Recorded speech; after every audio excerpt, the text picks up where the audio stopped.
Bloomberg Audio Studios. Podcasts, radio, news. Well, the big question for everybody, especially for Wall Street, is what happens on September 17th? So this is, as you know, kind of an interesting month because we've got Jackson Hole and then we've got quite a few weeks of data to kind of pull in. So I'm really, I think everybody's quite interested in some of the prints that happened in the last couple months and kind of where they go from here. So I'm like everybody. I think there was some fascinating conversations at the last FOMC. As you know, there were a couple of dissents. I think my interpretation of what's happening, especially in the labor market, is that the first couple quarters, a lot of business people were just saying there's uncertainty enough, and I think they kind of cooled a little bit on the higher side. But the most recent couple weeks that we've been talking to businesses in the district, there seems to be a burgeoning optimism again, that they've kind of digested and they've been agile enough to try to work their way through some of the new policies from the administration, and maybe going forward, maybe we'll see a little bit of uptick. That said, I still believe that the inflation number is trending closer to 3 than 2. Well, we saw that in the minutes that, in general, the Open Market Committee felt that inflation was a bigger danger at this point. Would you say that's your view now? It would be my view now. I think with an understanding that what may have happened in the first couple quarters on the labor side, which I think concerned several people were on the committee, and me included.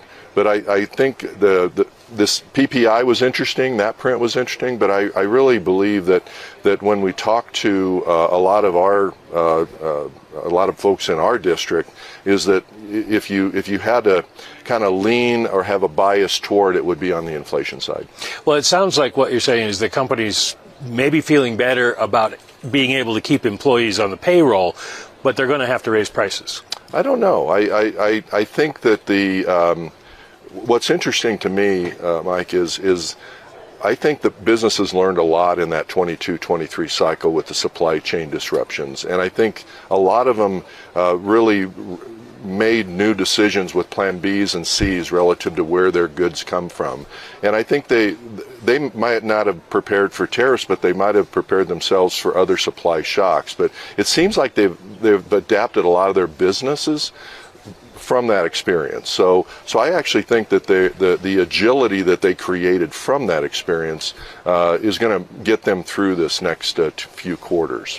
Well, then it sounds, again, that maybe you've moved toward the middle in terms of whether you should hold rates or cut rates. Yeah. You know, it's really fascinating. You think about, and you have great experience in this, when you get to the policy table, when you're talking about it, everything's connected to the dual mandate, right? And when inflation is really ramping up, you have a blunt instrument and you act, which is what we did. Now, as you get closer to the optimum dual mandate numbers, it actually becomes more difficult to make decisions on the margin relative to where that policy rate should go. And so I think that's where you're seeing a lot of the debate now is, where's your lean? Is it do you believe things are too restrictive on the policy rate side or not? I think they're modestly restrictive. I'm still trying to find ways of what's being inhibited in the economy from where our policy rate is today. But I think we're on a good path. So at this point, it probably would be a mistake for Chairman Powell on Friday to say, definitely we're going to cut, as he did last year. Yeah. I always can't wait for that speech. I think he keeps it close fest. I wouldn't front run him even if I knew, but I think that we've been doing so much work this year around the framework, around really getting into how we get this soft landing to 2% without breaking anything.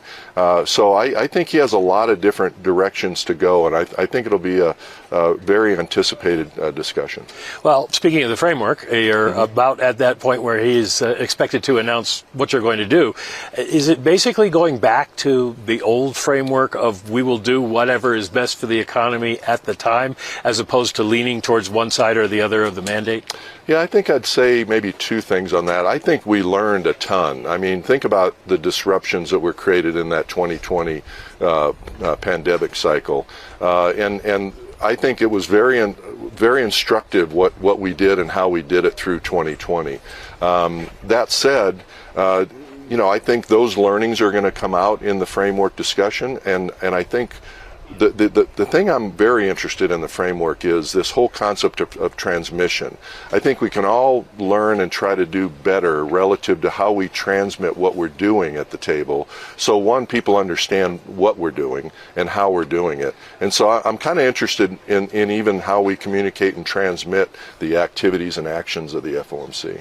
Well, you're on the inside and you're dealing with this all the time, and I'm reporting on it, so we care about the framework. But I'm wondering how important the framework actually is, in the sense that they adopted a framework in 2020. It didn't work when we get the post-pandemic inflation.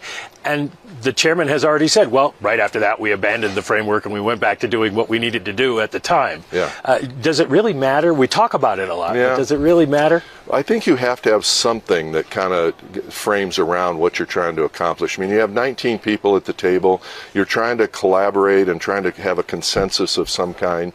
I think there's an expectation of those 19 that we have at least some sense of how we're going to take and do our work best, and then how are we going to transmit and communicate it after we make the decision. So I think it matters because I think there's a consistency it creates, even though you got to have agility as you're doing the work and how you're going to communicate it after you decide. So I really do.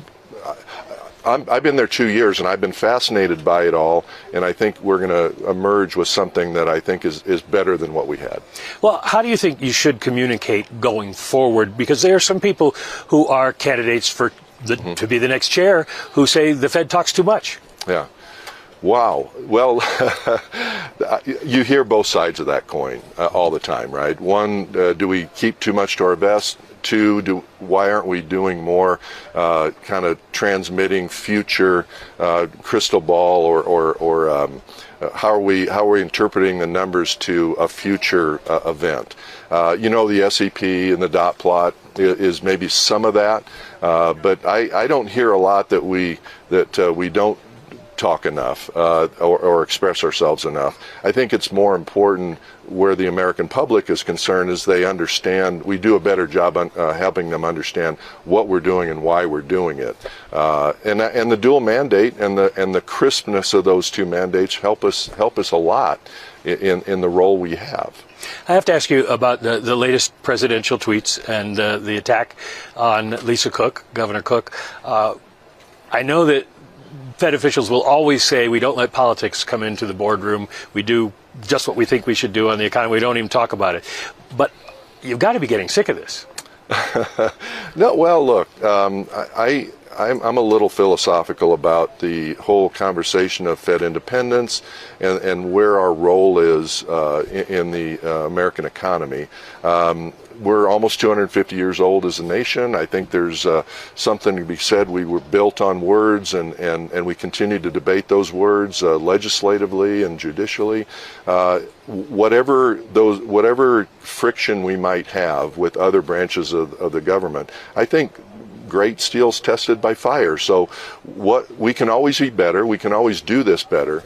But I think the nature of independence and I think, don't believe me, believe other nations that have central banks and don't.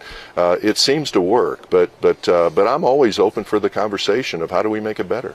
Well, do you think the Fed has suffered a hit to credibility by the constant attacks from Washington? I think the credibility issue is more in are we fulfilling our responsibility and role around the actions of monetary policy and monetary operations.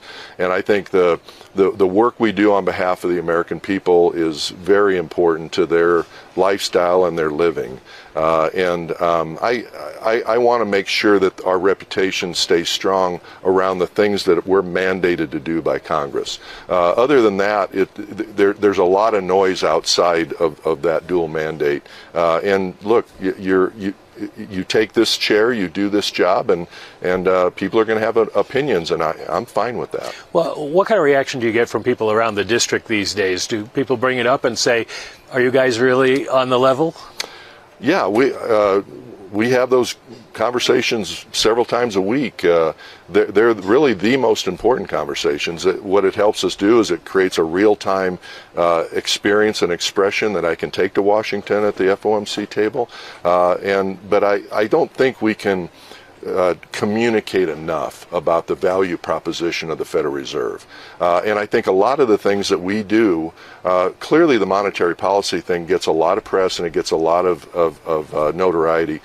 It's the monetary operations that we spend most of our time doing, safe and sound banks, making sure payments get made every day around the globe, and making sure that the research that we're doing is a value added to the people we serve in the 10th District. Well, when you talk to people, do they understand why you're not lowering interest rates?